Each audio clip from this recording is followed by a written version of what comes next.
It's time for our second period-themed activity session. So now you're going to hear from Dr. Maria Tomlinson from the University of Sheffield about her 5 favourite period memes. And then you're going to be hearing from menstrual advocate Hania on how you can make flourless brownies at home during lockdown. Hi everyone, I'm Maria, also known as Dr. T, and most recently named by one of my colleagues, Her Majesty of Memes.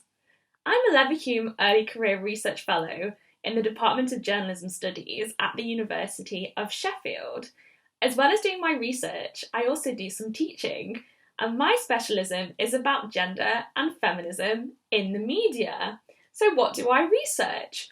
Well, at the moment I'm doing my very own project called Menstruation in the Media, Reducing Stigma and Tackling Period Poverty. As part of that, I've recently been looking at some memes on social media. You might wonder why.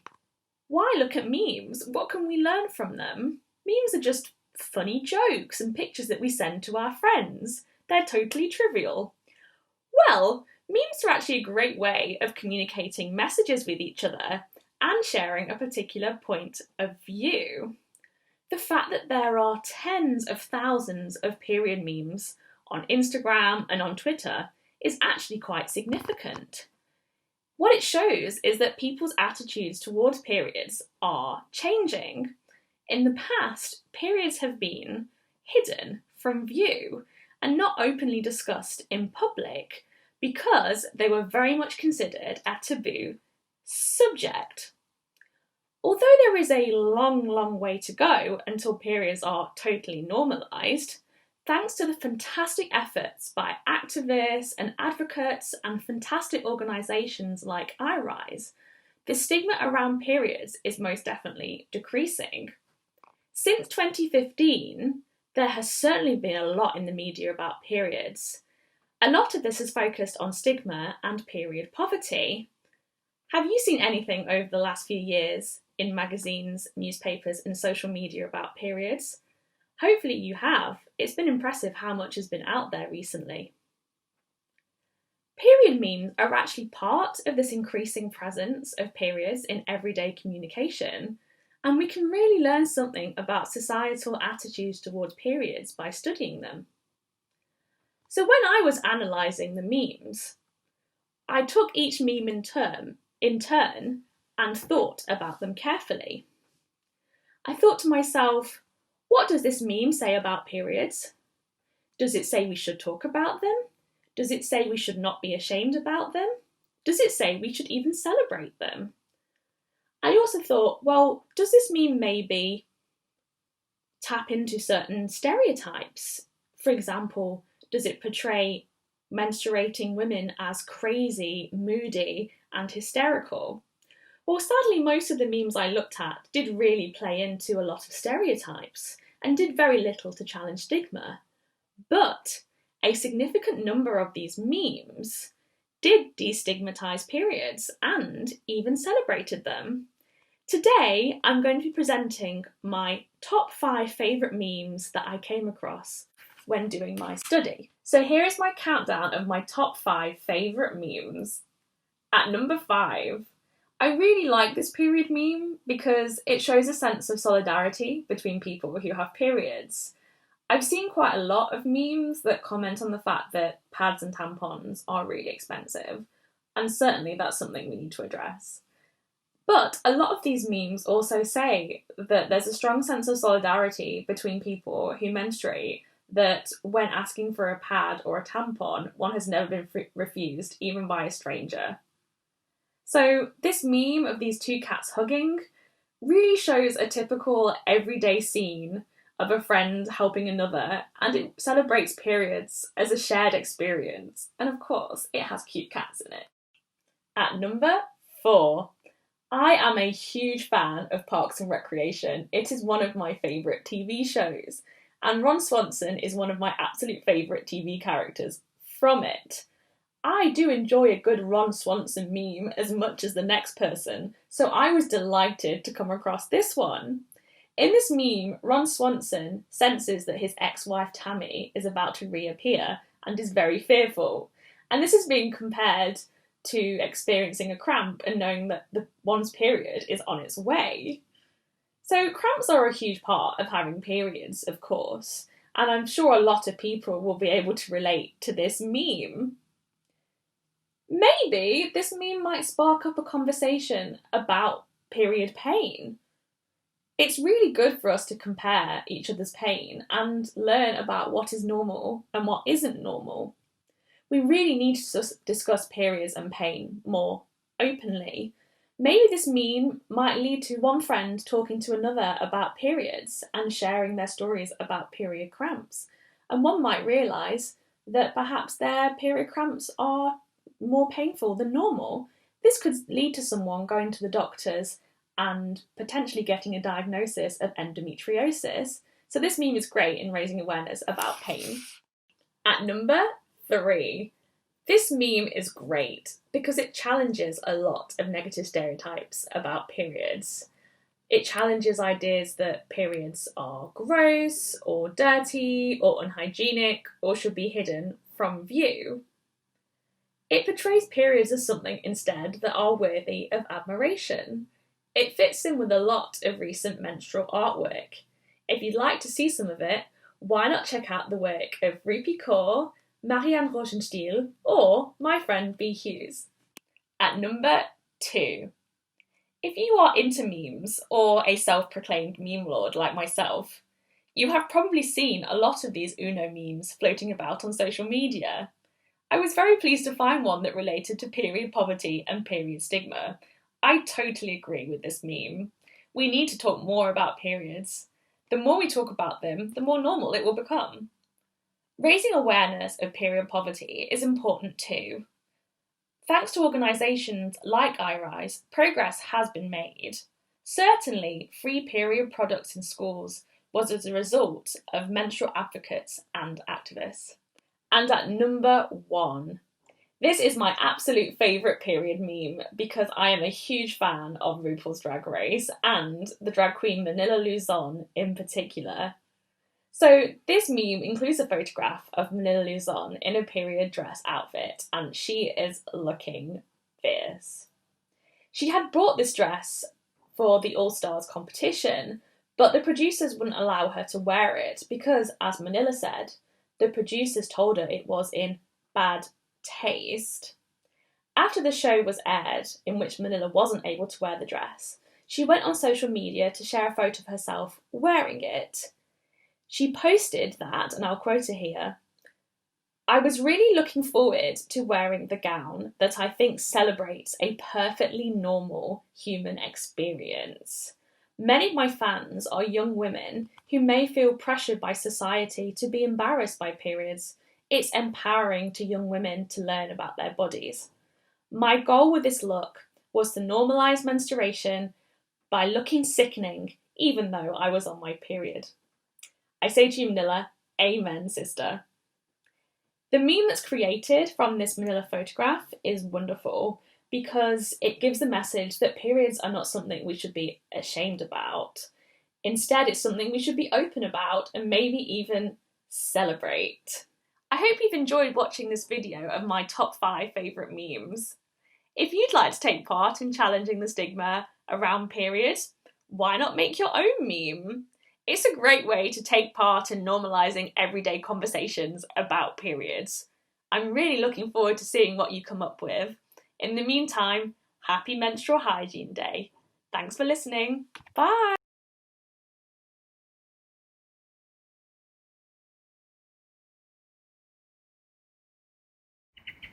Hi, I'm Hanya. I'm a final year student and a menstrual health advocate.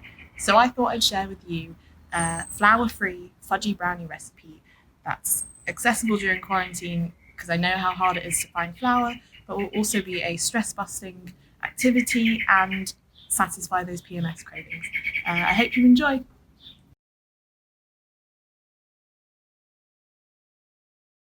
This brownie is like an orgasm in my mouth, except it tastes a lot better than an orgasm in my mouth. I recommend this.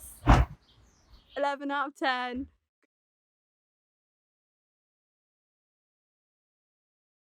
You will need 280 grams of chocolate, I've got a mix of 200 grams of plain chocolate with 80 grams of milk, but you can use 280 grams of dark or plain if you prefer a more bitter chocolatey brownie.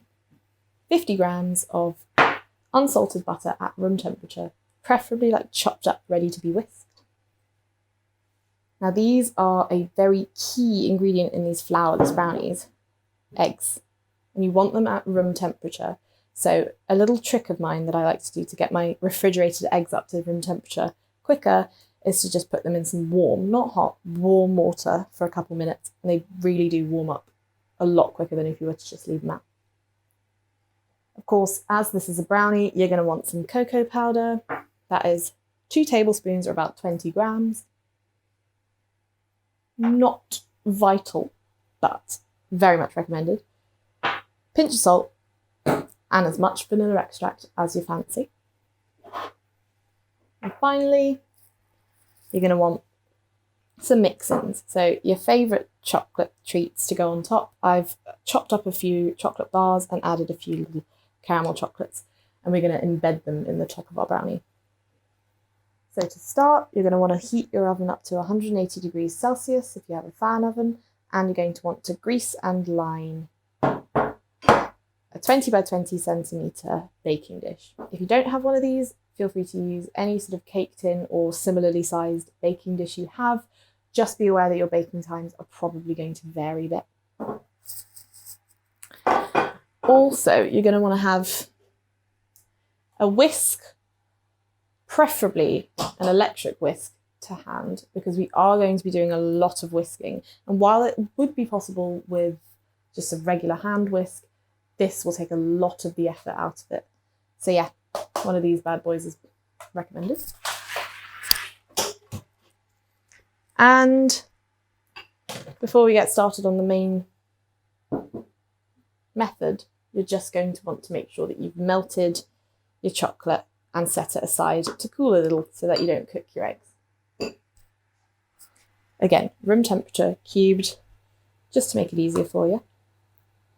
Chuck that in. And we're going to beat this until it's light and fluffy. This is important.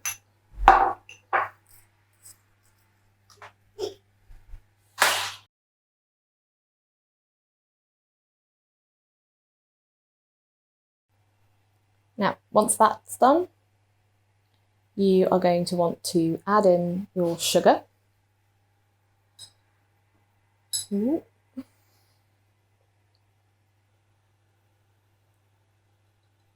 And again, beat until light and fluffy.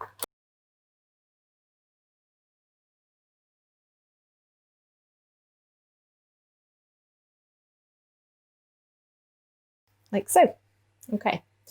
Now you want to make sure that you beat that pretty well, because adding eggs to this can make it split unless you do that, thoroughly.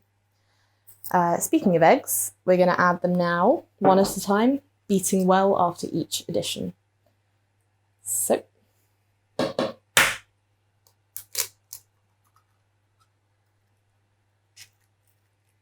one.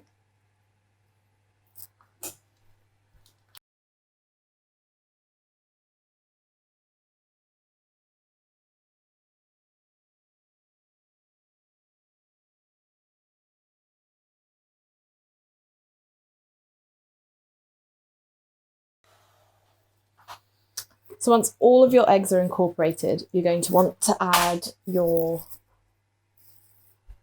salt and arguably too much vanilla extract.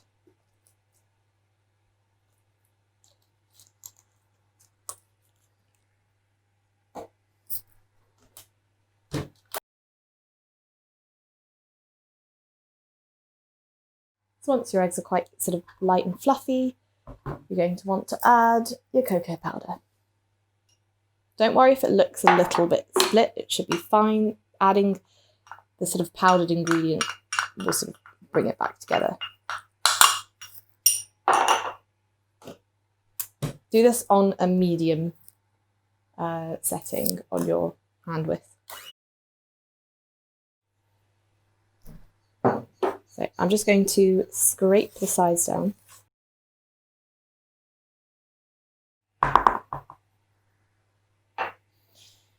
And we're going to add our cooled chocolate mixture. You're going to want to beat this in at a medium-high speed until it's all incorporated, and that is the batter done.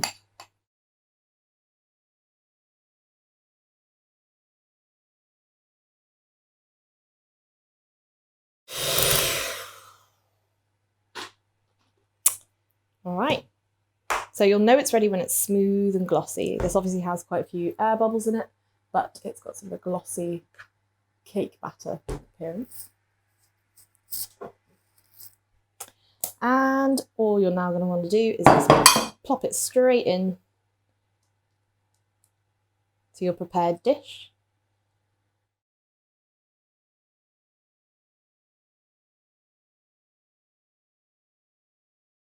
So whichever chocolate in whatever quantities you want, but about 50 to 100 grams is a good guideline.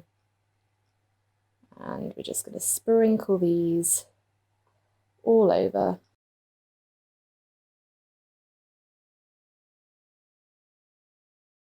If you put a massive amount of chocolate on the top, you will stop your brownies from rising very much. So you want to be careful, but not too careful.